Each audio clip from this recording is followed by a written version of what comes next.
Welcome, everyone, to another episode of the Camper Report. We've got a great guest, a great just show in general lined up for you guys.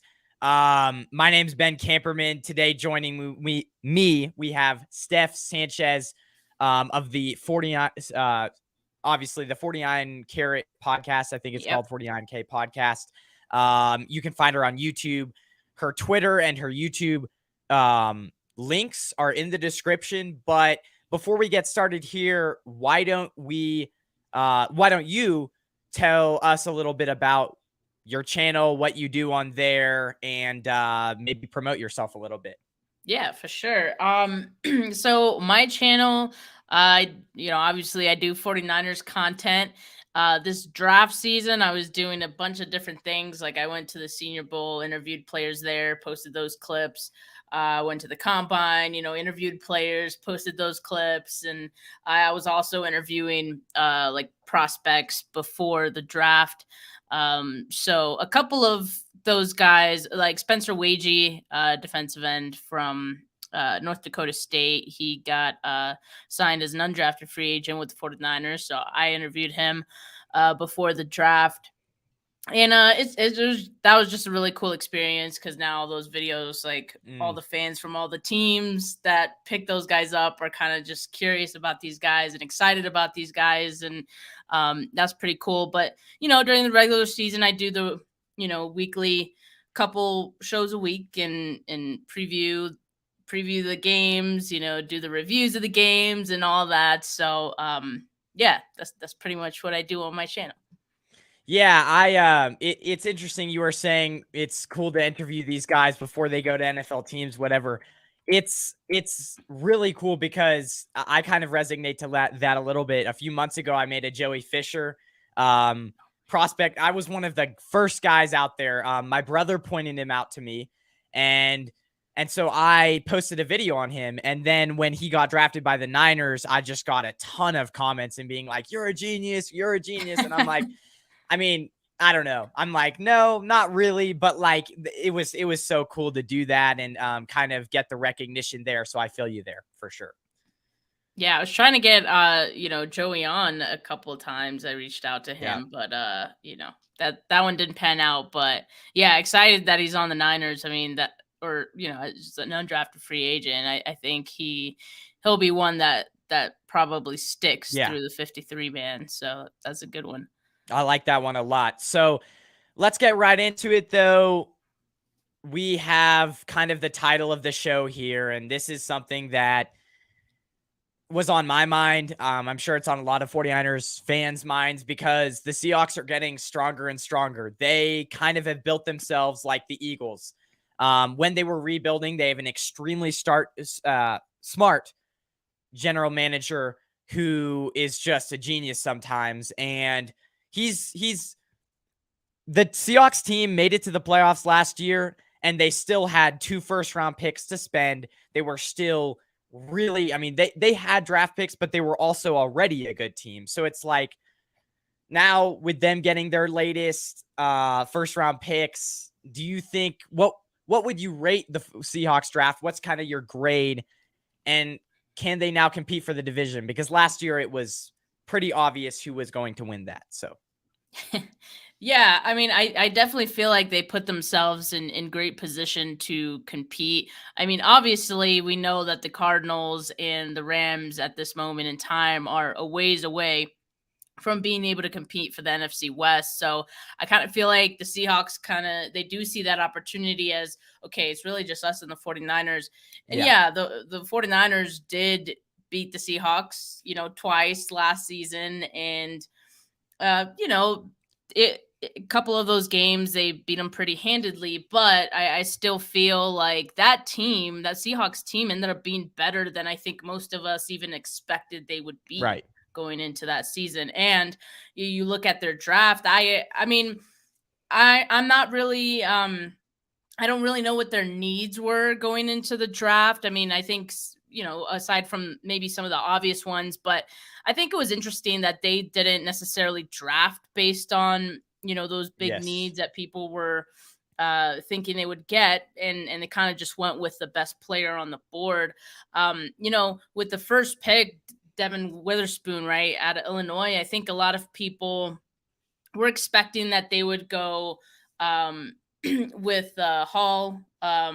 Yeah, that's his name, right? The guy that was Jalen Carter, do you mean? Jalen Carter. Yeah, Sorry. yeah. I'm thinking about Derek Hall, the guy that they actually did draft. Yeah. Jalen Carter. I was expecting like they'd get him at that pick at 5. It seemed like a perfect spot.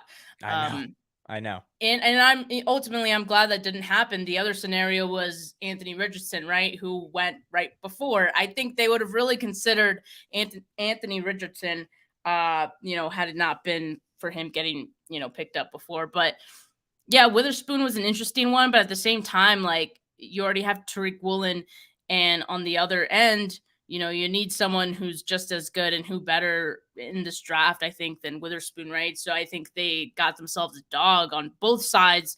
So maybe trying to rekindle some of that Legion of Boom magic that they had years back. And so, really just going best player available. You look at the Zach Charbonnet pick as well. They didn't they didn't need a running back. He's a great player. And it's just like, man, again, like, and they got Kenny McIntosh out of Georgia as well, who also a talented back. They got him in the 7th round. So, I mean, you can't, getting 2 running backs is interesting, taking a page out of the 49ers book, but altogether, I feel like this was a great draft. I guess if I had to, grade it, not really knowing, exactly what their needs were, like I'd probably give this a B plus, or even A minus. I really liked the JSN pick, and he kind of just fell on their laps at 20, right? Because they had 2 first-round picks. So I think no matter how you look at it, it would have been hard for the Seahawks to kind of like come away with a bad draft, given that they had a pretty good amount of picks to begin with. And yeah, the Seahawks have done a great job of like drafting these last few years, especially. And drafting is just one one step of the process. The other step is you have to have good coaching and to keep those players good within your system, right? Arizona is an example of a team who, maybe in the past drafted some really good players, but they did not have the great coaching. Like Cliff Kingsbury, like players just went to die, in his regime pretty much. So the Seahawks have the great coaching. I mean, Pete Carroll, even with guys who aren't these high caliber players, he's able to get them to play at a really high level. And now, like, even with some of these picks that they're making, I feel like they're just a little bit away. And I think they're going to be able to compete, this season if who they drafted, ends up panning out and they have a great plan for some of these players. I completely agree. I think you were mentioning Derek Hall at the very beginning, and man, this guy, the way I look at it is defensive end and defensive tackle was so deep this year. There were guys in the 3rd round that I think were for sure prospects to go that had the right attitude, that were great teammates, that worked hard. One of those players with the defensive end out of Tennessee, his name is escaping me. You probably know him, and he was like a Dollar General store manager or something at one point, and then he went to JUCO. So that was an interesting defensive end that I'm pretty sure he went to the Rams as well. His name escapes me, but anyways, so there were so many guys that even in the 3rd round, 2nd round, that were really good, really talented guys that I think the Seahawks were like, okay, we need a defensive end, but we can wait to get a guy that's really, really good. Derek Hall, I mean, this guy has all the measurables that you want in a defensive end. 82 and 5/8 wingspan, which is in the 96th percentile. His weight is 254. That's the 93rd percentile of NFL defensive ends. And then he ran a 4.55 40 time, which is 75th percentile. So, this guy has all the measurables, and a lot of the knocks on defensive ends this year were they need a little bit more coaching. They don't have enough finesse moves. That was the knock on the guy who went number 3 overall, Will Anderson. That was not the knock on him. So the knock on a lot of these defensive ends were essentially the same thing. And so I think this was Derek Hall was an underrated pick. He's a guy who has better measurables than Will Anderson, and the weakness to them both is almost the exact same thing. So the Seahawks are like, I mean, why not? Let's go lower on position group that is very strong this year. So I like that. And with the Witherspoon pick, it's like you need a dog. The 49ers they're known to be physical. That's where Witherspoon thrives. Not only can he play man and zone coverage, is a very versatile player, but he's going to give his all 100% on every single play. Yep. Yeah. So, let's get to some of the comments here. The Long John podcast, shout out to him. If you haven't already, go subscribe. That's my brother, Joseph, actually. I really think it all depends on the QB situation in San Fran. I'm not. Yeah. I'm not sold on Geno in the, I'm not sold that Geno is the answer. Yeah. I mean, to me, I think let's actually, do you want to transition to this kind of, do you have any thoughts on Geno Smith? But we could transition to the topic that I had later on, with the 49ers quarterback situation. Yeah. On Geno Smith, I agree. I definitely don't think he's the answer. He's more of a bridge quarterback for them, I think, but he's a pretty good one, right? Yeah. What he was able to do with them last season, I think, exceeded all expectations. And so I think the idea behind, bringing him back and, trying to build around him, is kind of just a way of, okay, let's just, again, if Anthony Richardson was there, I think they would have gotten him and maybe had him, because he was kind of raw in some aspects. I think they would have just had him sit behind Geno for a year, and then they're looking at, AR as their future franchise quarterback, right? But I think as of right now, they're still kind of in flux with the quarterback situation. And they didn't draft a quarterback. So I thought that was interesting because a lot of people expected that they would. So I think, clearly it was a vote of confidence for Geno Smith being the guy, at least for right now. Now, will he be able to repeat the success that he had last season? I think that's a fair question because, teams are going to be better prepared for what he brings. I mean, certainly the 49ers probably had the best performance. Their defense had the best performance against Geno Smith maybe all year, right? So they've figured him out, it seems. But, if you get better players around him, it may make things a little bit easier for him. So, I mean, that's kind of their idea. I still think they could be good in my eyes. Like Geno Smith is kind of like their Jimmy Garoppolo, right? It's like, right. He's not your, franchise quarterback for decades, but he's good enough to win you games. And, sometimes there's situations where that's really all you need, right? Like winning does matter, right? So I think they're comfortable rolling with him. And so, yeah, We'll see how he does this season, but they're definitely putting better pieces around him, right? So it's hard to argue that he may or may not be able to sustain the success. Yeah, I mean, that's true. And the other thing is that I would like with these draft picks that the 49ers, that the Seahawks got, I mean, especially with Derek Hall, going back to that real quick, is he lines up against a guy like Colton McKivitz who doesn't have the longest arms.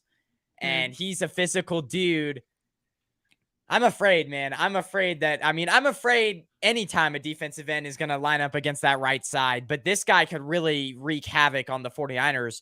But I'm just glad that the Seahawks are keeping Geno around for one more year. Because even though he's a good quarterback, he's not a mobile quarterback. He's not a quarterback within a top 3 in the league arm like Josh Allen. So, like, whenever we play those guys, that's when our defense really starts to see problems. But he's the type of guy who's going to sit in the pocket, which hey, pick your poison. But that's a lot of times what I think the 49ers, I want when the 49ers defense is facing that type of quarterback. So, yeah, that's why they did so well against him last season. I think they were able to kind of force him into his weaknesses, right? exactly. So I would expect that to continue, but again, I think their defense might be better because that last season their defense was, Oh, aside from maybe Tariq Woolen, it was bad. their defense was pretty bad. But again, maybe that was a big motivation for that Witherspoon pick, right? For the Derek Hall pick, they're just trying to get back to having, a really good defense that can, compete. Absolutely. Absolutely. So, we were talking about 49ers quarterbacks earlier. And so now I'm kind of starting to realize we should probably do this show now. I'm sorry, this topic now. It seems like the 49ers, my kind of thoughts on this were it seems like the Niners every year have an unnecessary QB rumors. Why do they always let these rumors run rampant? Um, the ones I'm talking about right now are Trey Lance. I mean, obviously Brock Purdy probably isn't starting week 1, so because of his injury. So now it's Sam Darnold, Trey Lance, and Ian Rappaport reporting Sam Darnold. Wouldn't be surprised if he starts over Trey Lance or becomes that backup over Trey Lance. And then the 49ers finally had to shut it down after about a week or weeks of people speculating. So why do they let it go this far is my question to you, because it's not healthy for the locker room, I'd imagine. So Yeah, I don't think they care. I really yeah, don't. Like, I mean, it was kind of the same thing when they had the pick at 3 and everyone was talking about, oh, it's gonna be Mac Jones, it's gonna be this, it's gonna be that. They don't care. I mean, even Kyle Shanahan after that draft, kind of admitted to, he thought it was pretty humorous that people thought what they were doing and all this stuff. So I don't think they care. I think they find it yeah, amusing. At the end of the day, I don't think it changes too much in the locker room. I do agree that some of the Trey Lance talk was probably getting, a little crazy. I don't know. It seems like they were speaking with Trey Lance in regards to, keeping him informed about a potential trade, so he was informed on that. But, the disrespect aspect of some of the rumors or just the talk around Trey Lance has gotten a little crazy. But, I think teams just expect that to happen to some extent, right? Like fans are gonna fan and yeah, say all these things. You think about how mean the fan base was, Mike McGlinchey, Jimmy Garoppolo, all these guys.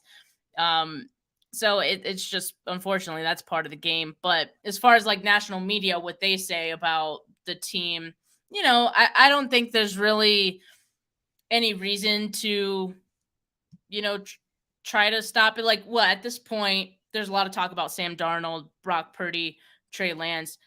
The 49ers have already said Brock Purdy is our leader in the clubhouse, so he's the QB1 when he is healthy. As of right now, that's how things stand. So really all the talk is about Sam Darnold and Trey Lance, who's going to be the starter if Brock Purdy were to miss any games.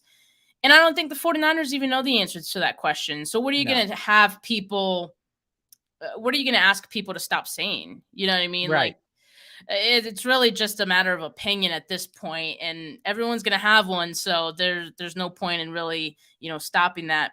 But, I guess there is some extent that it could go to that the 49ers may want to stop it, right? Like Ian Rappaport, I guess someone yeah, someone said something to him about what he said about Sam Darnold, right? So I guess there is an extent and there is a point where they would be like, hey, like, wait a minute.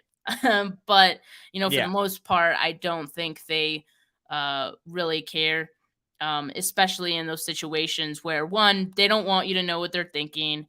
And like the pick at 3. yeah. And 2, if they just don't care, like, if it's not that serious, like this Sam Darnold versus Trey Lance stuff. Yeah. The thing that I with this kind of competition, I would think with like Sam Darnold, you're expecting this guy to start like Trey Lance, even though he might not be, we have our questions about how he plays on the field. I know he's a smart dude. I know that he's had more time. Apparently, the Kyle Shanahan system takes forever to learn. It's like if you're telling me Sam Darnold goes in there year one, beats out a guy who's already been there for years, and we're all forgetting who Sam Darnold was before this. Now, to his defense, I mean, yeah, he did have bad situations, but once a guy loses his confidence, it's very hard to get it back. And so you're telling me a guy like him is going to come in training camp, wow everyone. Now I could see him being a good practice player just because in practice, I mean, you're not handling game situations, but I still don't think Trey Lance is, I just can't wrap my head around why or how he would lose this job. Just because he's been in the system for longer and he knows how things work. So I think it was interesting that you said, you know, you could see Sam Darnold being a good practice quarterback, because actually I was listening to 49ers talk and their last podcast episode, and Matt Mayoko kind of said the same thing. Like he said, like, I could picture Sam Darnold like being the best quarter or look the best in 7-on-7s, you know, in practice when he's not really going up against any defense, right? It's just 7-on-7. Yeah. Like he's gonna look great throwing the ball. And you know, because he did make that comment that he thinks that Sam Darnold is the best thrower of the football that the 49ers have seen. And that, sure, that's his opinion. But if that's the case, that he's a great thrower, and you know, to some extent, that's probably true. He was a former 3rd overall pick as well, right? You know, I still feel like, you know, we just don't know anything. I'm not here saying Sam Darnold's, yeah, he's definitely going to be Trey Lance. Like we just don't know. And I'm also not saying, yeah, Trey Lance, he's definitely going to beat out Sam Darnold. We don't know. Like it's almost like they're going into this situation on even footing in a way, because, you know, Trey Lance, he hasn't had a lot of experience. You still kind of like, there's still a lot of potential, I guess, or like, that can be uncovered there, or at least like you feel like, you know, thinking optimistically. And then Sam Darnold, on the other hand, you're also thinking optimistically, but for other reasons. Like, you know, he hasn't been in the best situations. You know, he's had bad coaching in his career. Maybe you can kind of revive that and have him look good under your coaching, which is better. We have Brian Greasy, who made Jimmy Garoppolo look better, all these things, right? So I think, yes, Darnold has the experience. Trey Lance does not. But in Darnold's experience, he has looked bad. Trey Lance hasn't looked like anything because he hasn't played enough to like really look like anything. So I feel like they're going into this situation kind of like the score is 0-0. You know what I mean? Yeah. It should be. And to your point, you know, Trey Lance has also been in the building. He's been on this team. This is his 3rd season now. Sam Darnold, he's learning the offense. He's new. Yeah, he knows a couple guys that he's played with before. No Steve Wilkes, no, you know, Christian McCaffrey and whatnot. But, you know, still largely, I don't know. You just look at the experience that each has, and I feel like they're going into it with the blank slate. So, you know, we'll see how it plays out, but I'm pretty open, I guess, to any scenario, and hoping that, you know, and expecting that the guy who looks best in practice and in the preseason, that's going to be the quarterback who wins I don't want to say wins the starting job, because at that point wins the backup competition, which, by the way, we're all talking and assuming that, you know, Brock Purdy's going to be QB1 and he's going to look great and the exact same after his injury. You know, I think there's a really good chance of that happening, right? But we that's another thing we just don't know, right? So I think this whole talk about the quarterback situation is just like to fill space, to fill time, because we're just, what else are we supposed to do, right? So it's the draft season. Yeah, the draft wasn't very exciting, but I do think with Sam Darnold, the times when he gets scared is when you have pressure and you have different coverage schemes, whatever. And so I just think that's why I said he's going to be a good practice player. I completely agree with everyone who says that. The other thing is, like, I get pissed off with people that are looking from the outside in and aren't connected. Like, I was listening to Pat McAfee and he's saying all these things about Trey Lance.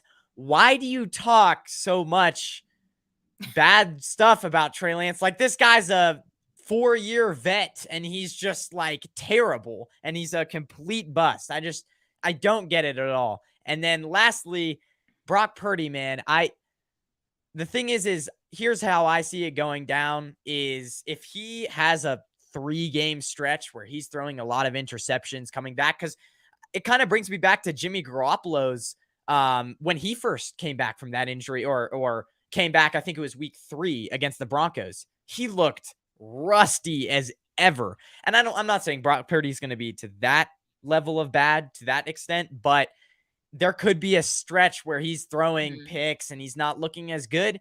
And that's where I ask the question, and really we can't figure this out right now, but I ask the question, the 49ers might go back to one of those guys, Trey Lance, Sam Darnold. So, yeah, I mean, anything can happen. Anything's on the table, right? So we can't really, I guess, make any assumptions or, speak in any absolutes about the quarterback situation at this time. Yeah, for sure.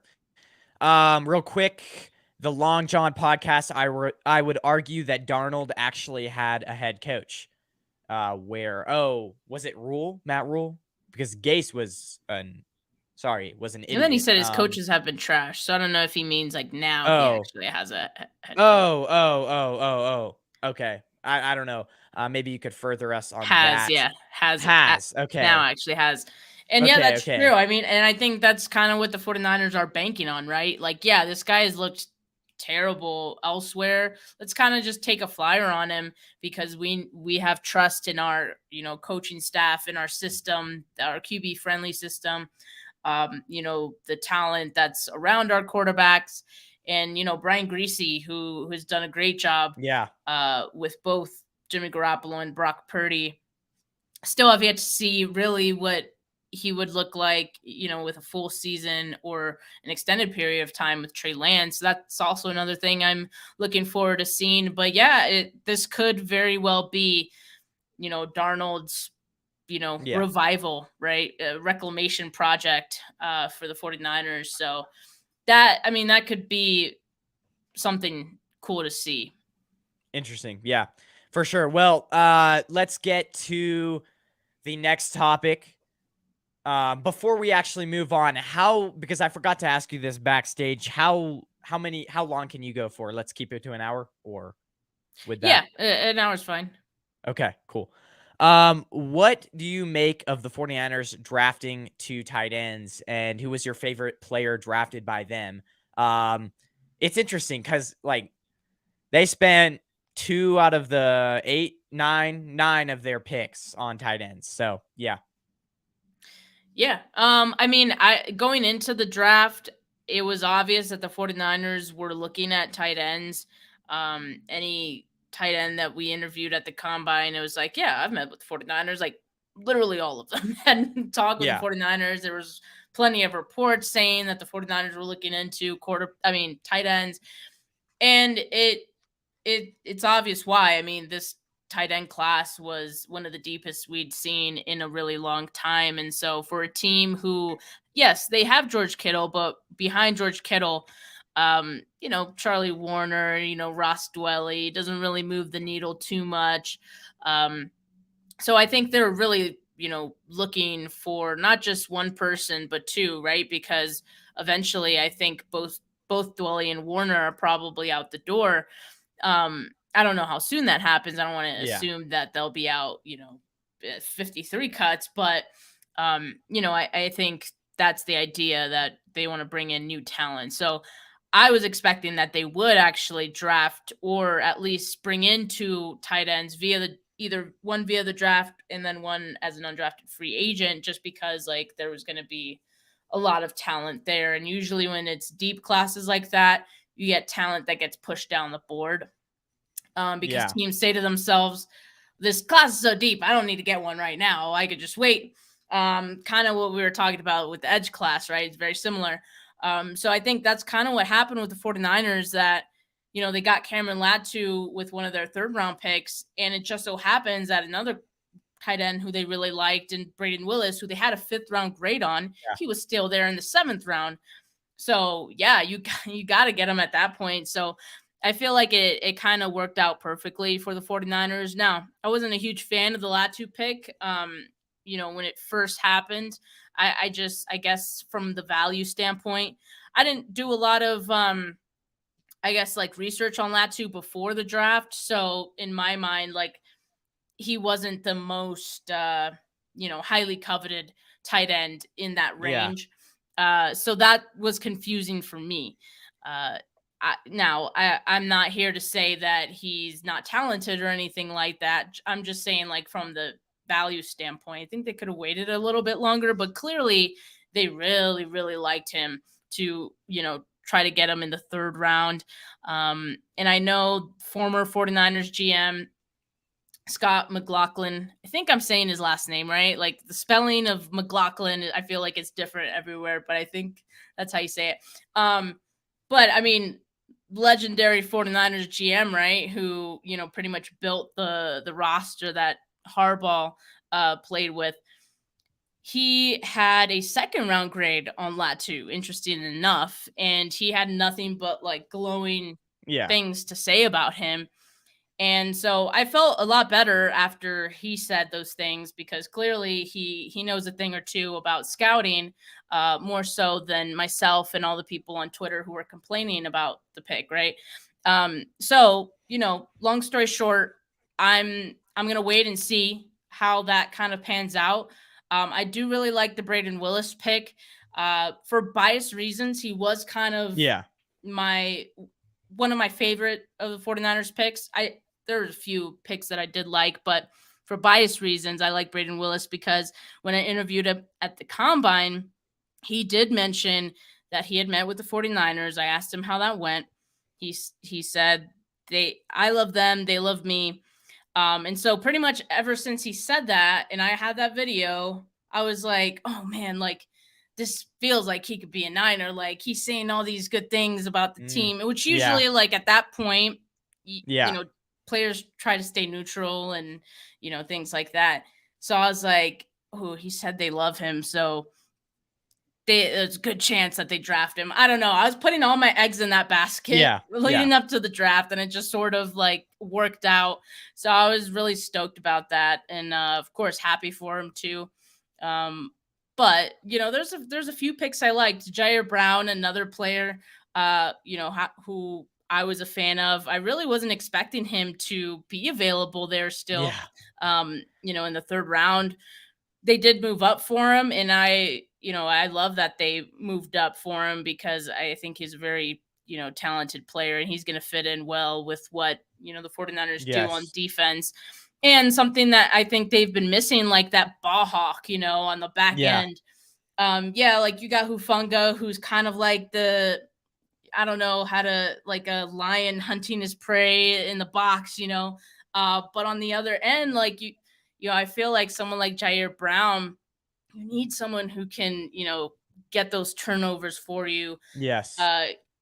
I think that's something that the defense, with how good as it is, that's something they've been missing to an extent, right? So I'm excited about that one. And, the 2nd day of the draft, or sorry, I should say the 3rd day, day 3, I think they made a lot of good value picks. I really liked D Winters as well. I was about to bring him up. I think that was a great pick. And I like the value as well. I mean, in the 5th round, I was hoping for 2 things, either Marty Maypoo or D Winters. Because if it wasn't going to be Marty Maypoo, all right, D Winters. Because watching both of those guys at the Senior Bowl, I was like, man, these guys look like Niners. Like, 49ers linebackers just all kind of play the same type of way. And I saw both of those players, and I was like, they play like Niners. Like, they look like Niners linebackers. So Maypoo went, pretty early. I think he went in. I think he went before the 3rd round, actually, before the 49ers 3rd round picks. So he went Deeb. Marty Say his Maypew. Marty Maypew. Interesting. I've not heard of him. He I'll he look him went up. he went to the Patriots. Okay. And let me double check because now I'm like, Well, while she checks, Rick yeah, they got him Diaz. in the 3rd round before Dang. the Niners There pick. was there were some people that like I looked up a lot of prospects this last year, and this is just how like many prospects you can never really cover them all. There were Mm-hmm. some guys that were going so high that I had never heard of. That's one of them. But it's interesting what you're saying about D Winters because this guy to me is a guy they this draft were kind of going for more of the I feel like the guys who had high production in college. And D Winters is the perfect thing for me. I mean, a 9-sack guy. I think he had like Mm-hmm. correct me if I'm wrong, but I'm pretty sure one of his best games was against Michigan in the semifinals. And it's Yeah, based. I mean, he I think he was had two, all over three the sacks. place in that game. I know. And I just remember looking up. And when I drafted this guy, I was like, hold on. When the 49ers drafted him, I was like, hold on. I've seen this guy because I'm a Michigan fan. And because Jim Harbaugh moved there, I was a big fan of his. So I kind of started becoming a fan when he went there. But I'm a big Michigan fan. And I was like, who is this guy, number 13? And then when we drafted him, I was like, oh, dang. So he's just a guy. I mean, he doesn't have really any measurables. I mean, I can look at it right now. I have it pulled up right now. His measurables aren't great. I mean, his weight 227, that's the 9th percentile. His hands 8 5/8 inches, that's the 10th percentile. But his wingspan his wingspan isn't bad, 75 inches, which is the 77th percentile. And his 40-yard dash is what really stood Yeah. out, the 95th percentile. So not the greatest measurables, but he's a guy who has had high production, is kind of a speed rusher, maybe drops back a little bit into the linebacker position. I have heard with him that they obviously said that like people are comparing him to more of a Dre Greenlaw, but I'm not really Yeah. sure. He kind of seems more of like a defensive end type player. So, Yeah, I mean, that's interesting. He does have a similar size for sure to Dre Greenlaw, so I but he think they doesn't have could. the production at linebacker. So I don't know where that would fit. Anyways, sorry for cutting you off. Oh no, you're good. I mean, I think for the most part he played linebacker, with TCU. Okay. Um, but yeah, I mean, the 49ers have a way of getting these guys who are somewhat hybrids at the position, right? Linebacker. They like guys who have experience playing some safety and linebacker, and kind of on the other side as well. They like their safeties to have some linebacker experience as well. So Yeah. yeah, they like guys who are athletic, who can move all over the field, who have some versatility. I'm excited about that pick for sure because with Aziz Al-Shair, leaving, I feel like there's an open spot for a linebacker, and so it's going to be, I think, a great battle between D Winters and Marcelino McCrary Ball. So that should be good, good battle in camp. Yeah, for sure. Well, we could probably go on for a while on this topic, but let's move on because it's definitely we didn't draft too high, but there were some intriguing picks that I definitely could see being plug and play players.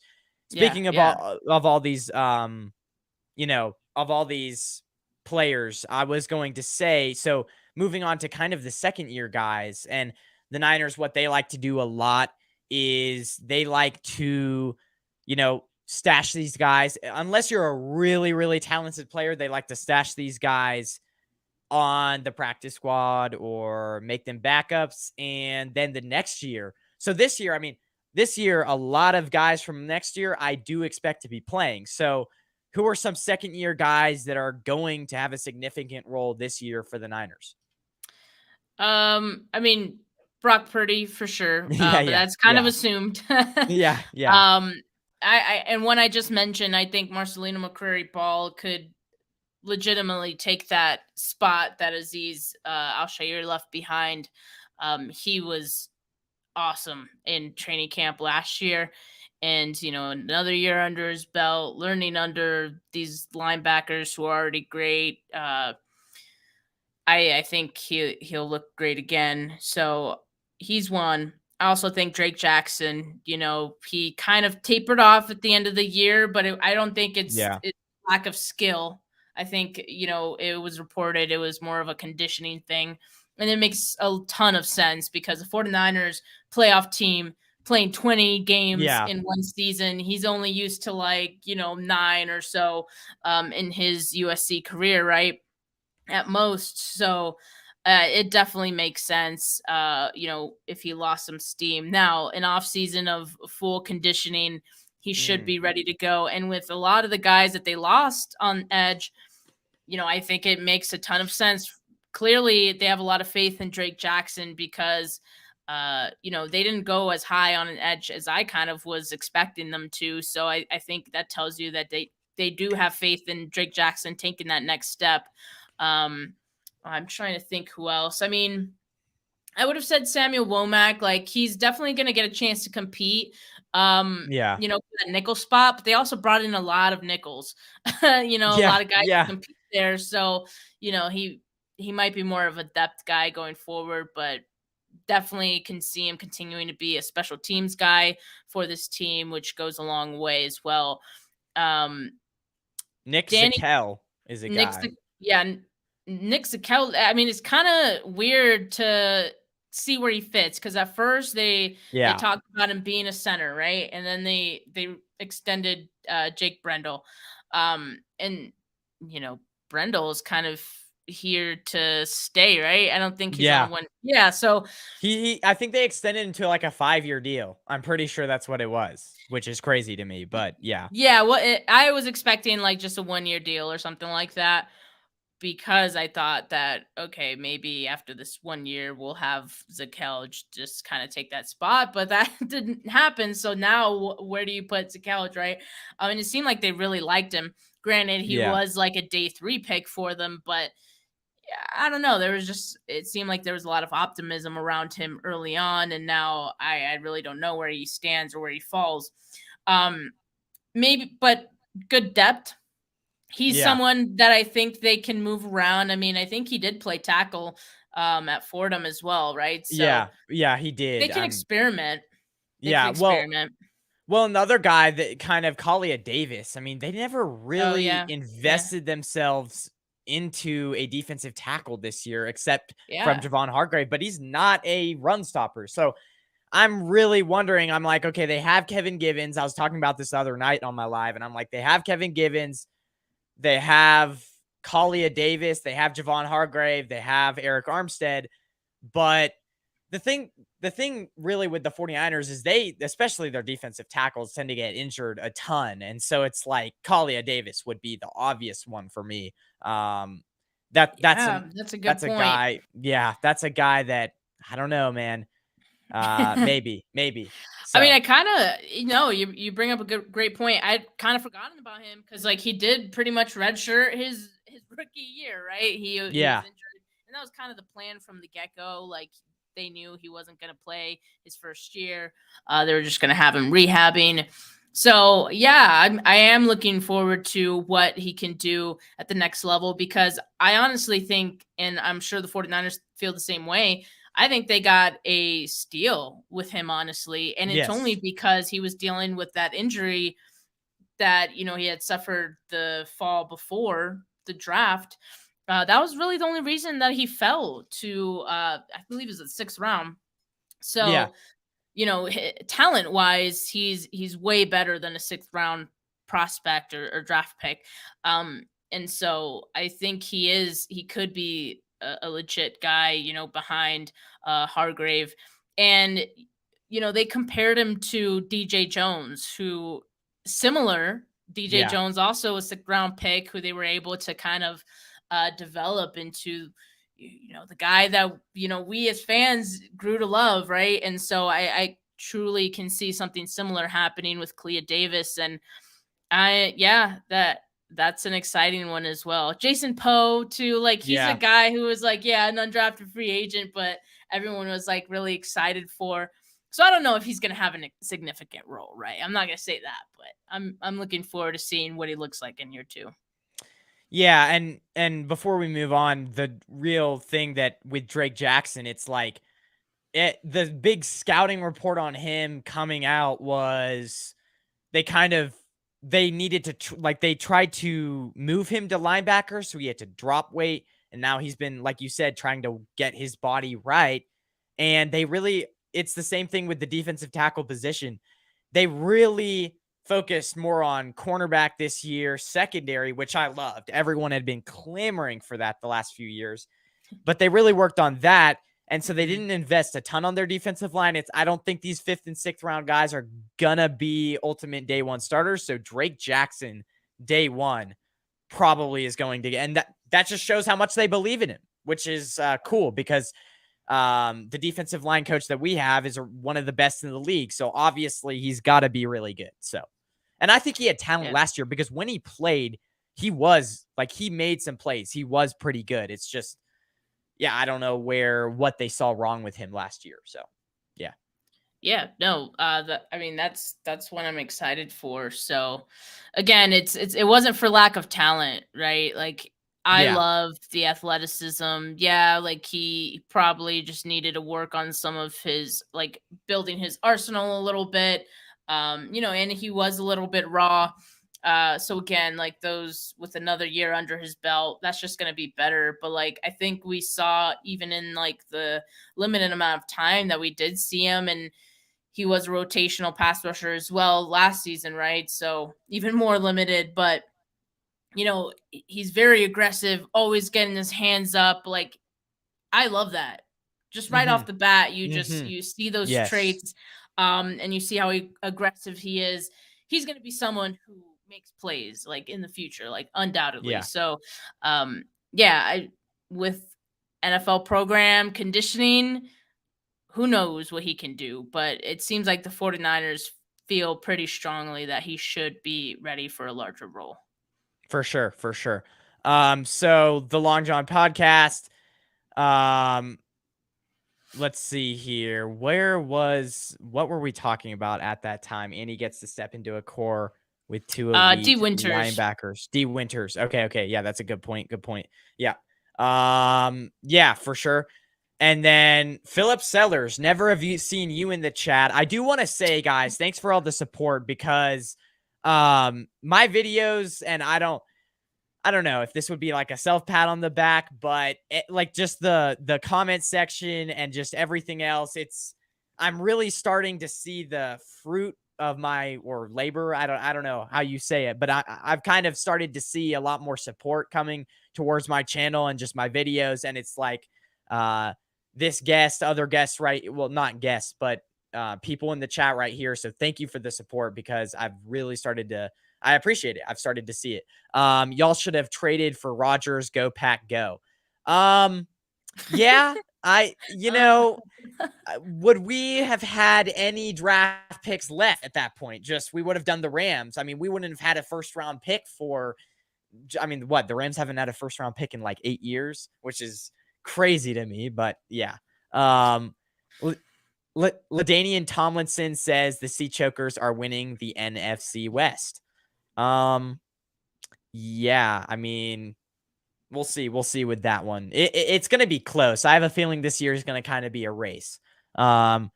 Green Gay Slackers are going 2-15. Book it. Okay, Tommy.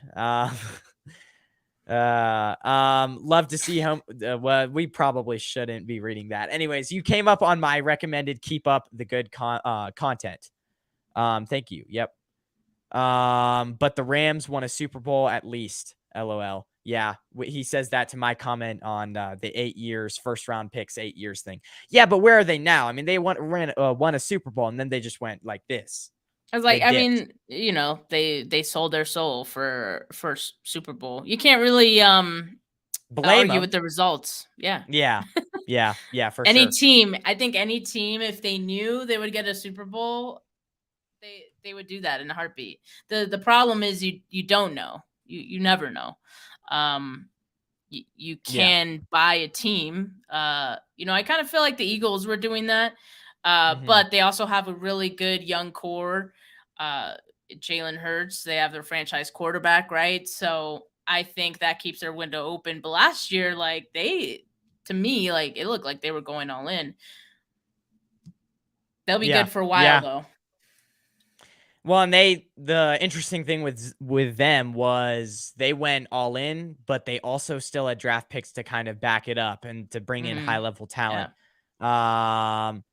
It was definitely a big gamble. He probably says that about the Rams. So yeah, I mean, I agree with you there. Philip Sellers. So let's move on though. Brandon Aiyuk. You know, this is the last topic of the day. And they're obviously picked up Brandon Aiyuk's 5th-year option. And I will say with that, I mean, CeeDee Lamb, like Brandon Aiyuk, exactly what Deebo Samuel was going through with A.J. Brown, Terry McLaurin, he's going to be going through with CeeDee Lamb. And I have a feeling right now with the 49ers, they're going to make him a primary target because they didn't invest in any receivers really that are going to make an immediate impact. I could see him taking on a significantly more role and probably getting into the 1000s this year.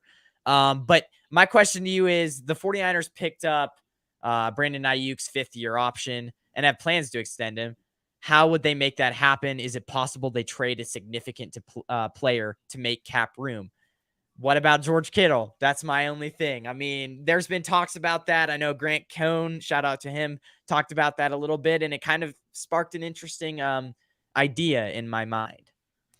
Yeah. I recently had Jason Hurley, he's like a 49ers cap guru, right, on my podcast not too long ago, and kind of asked him this question too, because I feel like the conversation is like, Deebo Samuel, Brandon Aiyuk, there's no way you're going to be able to pay both. So like I asked him, like, is that true? Like, is it really like that hard that they wouldn't be able to pay one? Are they going to have to trade one of them? Like what's up? Yeah. He said it is possible for them to fit both under their cap.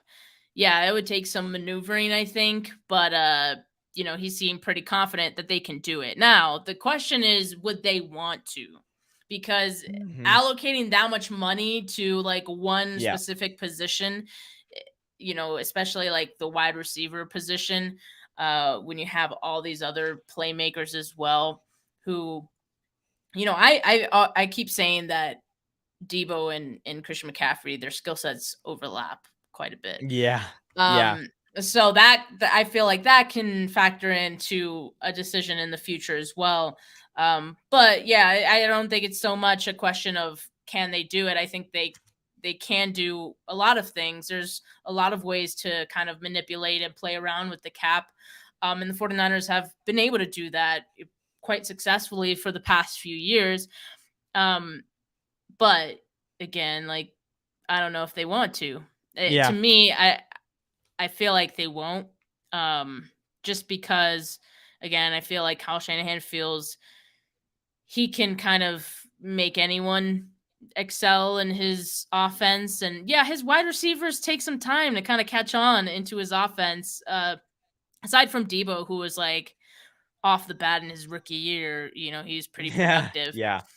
But that was kind of based on need as well. And so, yeah, I feel like if I were making the decision here, and I'm not, but if I were, Brandon Aiyuk would be the guy who I would keep for the long haul. And, you know, I'd probably look to trading Deebo. But it becomes difficult to trade Deebo because of his number. You know, his cap hits increase every year, you know, for the next few years, right? So I think that would make it tough to trade him if he has. And again, he's not going to have a season like he did in 2021, the season that earned him pretty much his contract. So yeah, I don't know if another team would be willing to take on his contract, but at the same time, every year that passes, other wide receivers get paid, right? And every time another wide receiver gets paid, the gets price cheaper just and goes cheaper. up and up. Yeah, so Debo Samuel's deal maybe doesn't look so bad these days, right? In comparison. So Right. yeah, I don't know. Um, yeah, they could do Well, it. I have a I question don't for know if they will. you. Yeah. I have a question for you. When you look at there's two sections. There's cap hit and then there's dead cap. And George Kittle's is like the dead cap's like 18 million and then the cap hit is 9 million. What does that mean? Because I thought that they were the same thing, but now there's two separate columns. I don't know if you know anything about that, but Um, I'm not gonna I'm not gonna sit here and yeah, I don't know. say that I know everything about like salary cap and contracts and all that. But from my understanding, what I think, and anyone in the comments, feel free to correct me on this. I'm pretty sure dead cap is what the team has to pay, even if they Philip said it, dead cap is guaranteed money. That's money that the team has to pay, like if they were to trade that player or cut that player, the team still has to pay that amount. So actually, like, dead cap becomes an important number because it kind of tells you how, I guess, how easy it would be to move on from that player. And that was part of the reason why Right. I didn't think Trey Lance was going to get traded during the draft, because his dead cap hit was like 9 million before June 1st. His dead cap is Yeah. 9 million, and the 49ers don't have that much money. It doesn't make any sense, right? So you do kind of sometimes, when you talk about, oh, can this player be traded? Can they be cut? You do kind of have to look at the dead cap hit, because that's the team's responsibility to pay no matter what. So Yeah. Well, that's to me, I think if you're going purely off of age, I think Debo Samuel was definitely, his earlier parts of the season were kind of affected because he was out of shape. If he can get back in shape, that's something that I think you keep him around. If you see that, okay, he usually comes in a little out of shape, but he's getting his act together. I think that would be good to see for the 49ers. Yeah. But George Kittle, I mean, the age there is, I don't know. I don't know. It's concerning to me that he's almost 30 years old. There's really not a season that goes by that he has a fully healthy all 18 games or even 15 plus games. So, and he has a big contract there. So, but also, I mean, they have cap room right now. I mean, they have what they restructured McCaffrey's cap space, or sorry, salary cap, whatever you call it, contract. And so I think they created 12 million once they sign all those rookies. I mean, it's not too expensive. They'll probably have a little bit of money to kind of roll into next year, which is good as well. So yeah. yeah. Yeah, they can use that money for, if they wanted to potentially sign like any of the free agents who are still out Yeah. there. Because at this point after the draft, they don't count against the compensatory formula. So that could be, interesting, or, incentivize a team to now look at who's out there for certain players. Or like you said, like they could roll that money into the season, and because you do need some money in season to kind of maneuver and make moves, all the unexpected things that can happen. So yeah, we'll see. Yeah. Philip Sellers says, "Is Gold still y'all's kicker? I went to I went to high school with him in the tiny town of Lack Haven, Pennsylvania. LOL, he comes back once a year and pays for everyone's drinks at our favorite local bar." That's Interesting. Okay. that's That's cool. that's that's cool. No, he is not. Unfortunately, no. He has made a lot of memories with this organization, and forever I thank him because he has avoided me a lot of bets with friends. And I mean, when he made that game-winning kick for the Packers, I mean, I had a lot riding on that game. Don't make bets, everyone, but he saved me there. So then Tommy Huxley, Latu can't block a fairy godmother. Okay. Yeah. I mean, yeah. I don't know if I agree with that. Like maybe I just haven't seen a ton of his games, but like the two that I was kind of watching because I was curious about the pick, right? I wanted to watch a Yeah. little bit of him. He didn't look like a bad blocker. I don't know where that's coming from. He's not like the best blocker, but you know, I think here's the one thing about Latu is like he didn't start playing tight end until 2019. He's still pretty new to the position. He is a defensive end. That's actually how Alabama recruited him. Yeah. So he's still new. And so he still has a lot to learn. But Yeah. clearly the 49ers feel good about him being able to, you know, learn and grow. Save him up for the future for sure. Yeah. Yep. Let's see here. Debo gonna be all pro again. Book that ish. Book that ish. I don't know. Anyways, but yeah, I mean, he could be. I think the 49ers, I think he's never gonna have that season that he did in No. 2021. Again, I think the 49ers were just in a desperate place, desperate situation, and that's why he kind of had that. And a lot of his numbers came at the end of the year when they were really trying to make the playoffs. Because I think if they would have missed the playoffs, Kyle Shanahan had a lot riding on that year for sure. So, and then Philip Sellers, you basically pay for someone that doesn't even play for you, LOL. Talking about dead cap. That was cap. the Okay. I mean, that was the case with D Ford, right? Yeah. He wasn't even playing, he wasn't on the team. 49ers were still responsible for paying him that money. Mm-hmm. Yeah. That makes sense.